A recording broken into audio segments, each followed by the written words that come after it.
सिर्फ 10 दिन बचे हैं। ये वो 10 दिन हैं जो आपकी पूरी जिंदगी की दिशा बदल सकते हैं।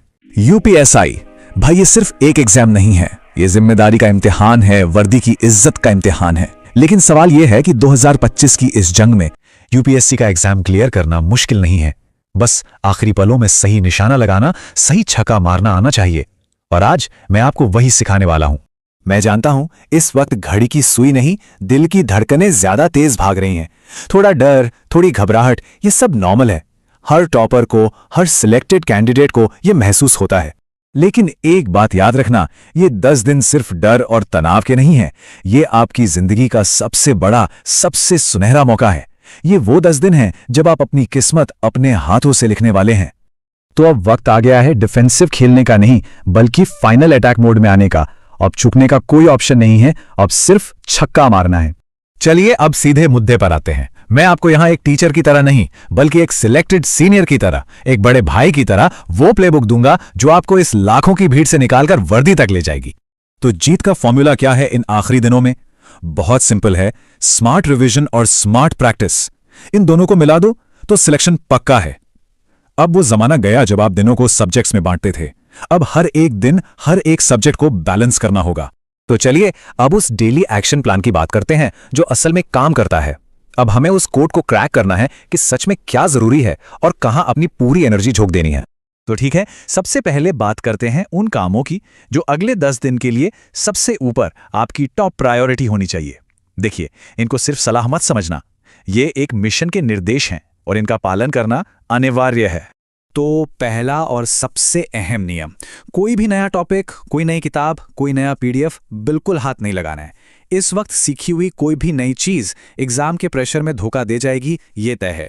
दूसरा, पूरा फोकस सिर्फ और सिर्फ रिवीजन पर। जो आपके खुद के बनाए हुए नोट्स है ना, वही इस वक्त आपका सबसे बड़ा हथियार है। तीसरा, हर दिन एक मॉक टेस्ट देना ही देना है, इससे आपकी रिदम बनी रहेगी। चौथा, जो मॉक टेस्ट दिया है उसका बहुत गहराई से एनालिसिस करें, एक एक गलती को पहचानिए और ये पक्का करिए कि वो गलती दोबारा ना हो। और पांचवा, अपने शॉर्ट नोट्स को दिन में जितनी बार हो सके दोहराइए। एक बात याद रखिए, एग्जाम में वही सवाल सही होगा जिसे आपने कम से कम 4 से 5 बार रिवाइज किया है। अब मॉक टेस्ट को लेकर एक बहुत जरूरी बात, ध्यान से सुनिए। इन आखिरी दिनों में ना बहुत मुश्किल मॉक टेस्ट लगाने की गलती बिल्कुल मत करना। क्यों? क्योंकि वो सिर्फ आपका कॉन्फिडेंस तोड़ेगा और इस वक्त आत्मविश्वास ही आपकी सबसे बड़ी ताकत है। सोचिए, अगर स्कोर कम आया तो घबराहट होगी और आपकी पूरी लय बिगड़ जाएगी। इसलिए सिर्फ आसान से मीडियम लेवल के मॉक टेस्ट ही लगाइए। और सबसे जरूरी बात, मॉक हमेशा ऑफलाइन ओएमआर शीट पर ही देना है। आपको परीक्षा वाला माहौल अपने घर पर बनाना होगा। वही ओएमआर भरने की प्रैक्टिस ही आपको असली एग्जाम में टाइम के प्रेशर से बचाएगी। जनरल स्टडीज मतलब जीएस एक ऐसा समंदर है जिसमें ज्यादातर लोग डूब जाते हैं, है ना? कंफ्यूजन रहता है कि क्या पढ़ें, क्या छोड़ें। लेकिन क्या आप जानते हैं कि इस समंदर का असली राजा कौन है? कहां से सबसे ज्यादा सवाल आते हैं? ये देखिए सच्चाई, असली किंग है पॉलिटी, जहां से अकेले 15 से 18 सवाल आते हैं। और जिस मूल विधि और यूपी जीके को लेकर सब परेशान रहते हैं, वहां से तो गिने चुने सवाल ही आते हैं। तो अब आपको पता है अपना फोकस, अपना सबसे ज्यादा टाइम कहां लगाना है। अब एक और बहुत बड़ा मिथक, एक धोखा जिसमें 90% लोग फंसते हैं, मैथ्स और रीजनिंग। सिलेबस में लिखा है 40-40 सवाल, लेकिन असलियत में मैथ्स के सेक्शन में ही 10 से 12 सवाल रीजनिंग के डाल दिए जाते हैं। इसका मतलब क्या हुआ? मैथ्स के असल सवाल सिर्फ 25-30 हैं और रीजनिंग का वेटेज सीधा 50 से 60 सवालों तक पहुंच जाता है। ये एक गेम चेंजर है दोस्तों। तो इस पूरी सच्चाई के आधार पर आपका हर दिन का युद्ध प्लान ये होना चाहिए। जीएस में रोज पॉलिटी रिवाइज करो, मैथ्स में बस टॉप 7-8 चैप्टर के सारे टाइप के कॉन्सेप्ट देखो और मिक्स 40 सवाल रोज लगाओ। रीजनिंग, जो कि असली गेम चेंजर है, उसके रोज 2 सेक्शनल मॉक दो टाइमर लगाकर और अपनी गलतियों को एनालाइज करो। और हिंदी में साहित्य पर कम और ग्रामर पर ज्यादा ध्यान दो, जहां से 15-18 सवाल सीधे सीधे आते हैं। एक बात समझ लीजिए, जितना जरूरी ये जानना है कि क्या करना है, उससे कहीं ज्यादा जरूरी ये जानना है कि अब क्या बिल्कुल नहीं करना है। आखिरी दिनों में की गई एक छोटी सी गलती भी आपकी महीनों की मेहनत पर पानी फेर सकती है। तो ये रही आपकी क्या न करें लिस्ट। पहली बात, कोई भी नया टॉपिक जीरो से शुरू मत करना। दूसरा, जिन सब्जेक्ट से कम सवाल आते हैं उन पर अपना कीमती वक्त बर्बाद मत करना। मॉक में कम स्कोर आए तो घबराना नहीं, वो बस प्रैक्टिस है। और सबसे जरूरी, सिर्फ ऑनलाइन मॉक के भरोसे मत बैठना। असली ओएमआर शीट पर गोला भरने की प्रैक्टिस जरूर करना, क्योंकि एग्जाम में 160 गोले भरने में ही 10-15 मिनट लग जाते हैं। और अब आते हैं उस हिस्से पर जिसका शायद आप सबको सबसे ज्यादा इंतजार था, एग्जाम हॉल में स्मार्ट तुक्का कैसे मारें। क्योंकि नेगेटिव मार्किंग नहीं है, इसलिए एक भी सवाल छोड़ना बेवकूफी है। हर सवाल एक मौका है, बस तुक्का भी अकल से लगाना है। एक बात गांठ बांध लीजिए, हर तुक्का बराबर नहीं होता। एक होता है ब्लाइंड तुक्का, मतलब अक्कड़ बक्कड़ करके कुछ भी लगा देना। इससे आपकी एक्यूरेसी गिरती है और नॉर्मलाइजेशन में आपका स्कोर कम हो सकता है। और दूसरा होता है स्मार्ट तुक्का, जो लॉजिक और एलिमिनेशन पर आधारित होता है। यह आपके सही होने की संभावना को बढ़ाता है। आपको पेपर को 3 राउंड में अटैक करना है। पहला राउंड होगा श्योर शॉट राउंड, पहले 60 मिनट में। इसमें वो 65 से 70% सवाल निपटा दो जो आपको 100% आते हैं। अगला 35 मिनट होगा मीडियम राउंड, उन सवालों के लिए जिनमें थोड़ा सोचना पड़ सकता है। और आखिर के 15 मिनट बचेंगे तुक्का राउंड के लिए। तो ये रहे आपके स्मार्ट तुक्का के सबसे बड़े हथियार। पहला, एलिमिनेशन।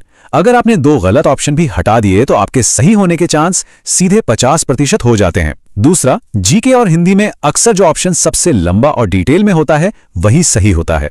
तीसरा, अगर 2 ऑप्शन बहुत ज्यादा मिलते जुलते हैं तो 99% चांस है कि जवाब उन्हीं दोनों में से एक है।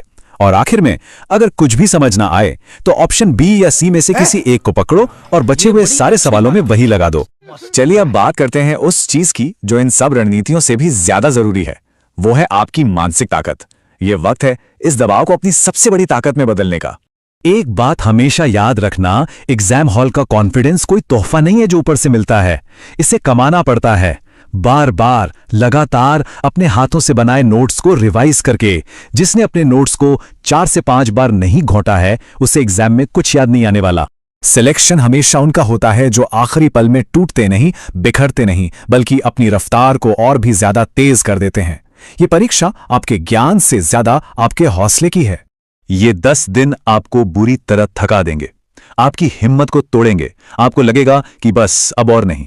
एक बात गांठ बांध लीजिए, इन 10 दिनों में आपकी सेहत से बढ़कर कुछ भी नहीं है। दोपहर में खाने के बाद सोने की आदत है तो उसे छोड़ दीजिए। सोचिए, अगर आपकी एग्जाम की शिफ्ट ही दोपहर की हुई तो वहां आपका दिमाग सुस्त रहेगा। इसलिए हल्का खाना खाइए, खूब पानी पीजिए और बीमार पड़ने से बचिए। 1 या 2 दिन की बीमारी भी आपकी महीनों की मेहनत को बहुत पीछे धकेल सकती है। और मैं जानता हूं, जैसे जैसे एग्जाम का दिन पास आ रहा है ना, दिल की धड़कनें तेज हो रही होंगी। एक डर सा बैठ रहा होगा कि क्या होगा, सिलेक्शन होगा या नहीं, कहीं मैं सब कुछ भूल तो नहीं रहा। ये सब सवाल मन में आना बहुत नॉर्मल है। तो मेरी एक बात सुनिए, ये जो डर है ना, ये बहुत नेचुरल है। सच तो ये है कि डर लगता ही उसे है जिसने वाकई में मेहनत की है, जिससे कुछ खोने का डर है। जिसे डर नहीं लग रहा उसका मतलब या तो उसने कुछ पढ़ा नहीं है या फिर उसे कोई परवाह ही नहीं है। तो आपका ये डर इस बात का सबूत है कि आपने तैयारी की है। ये एक सिग्नल है कि आप सही रास्ते पर हैं। तो इस डर को अपनी कमजोरी नहीं, अपनी ताकत बनाइए और खुद पर भरोसा रखिए। ये आखिरी 10 दिन, ये सिर्फ आपके ज्ञान की नहीं बल्कि आपके संयम और आपकी दृढ़ता की परीक्षा है।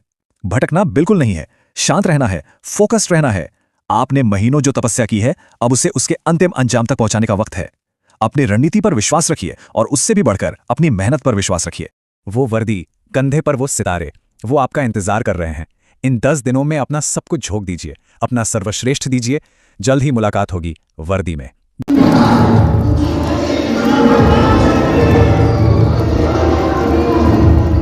घोर अंधेरा स्पर्धा का ज्ञान ज्योति सा चलना होगा। लाखों में कुछ चंद पदों के लिए युद्ध ये करना होगा। तुम्हें दारोगा बनना होगा।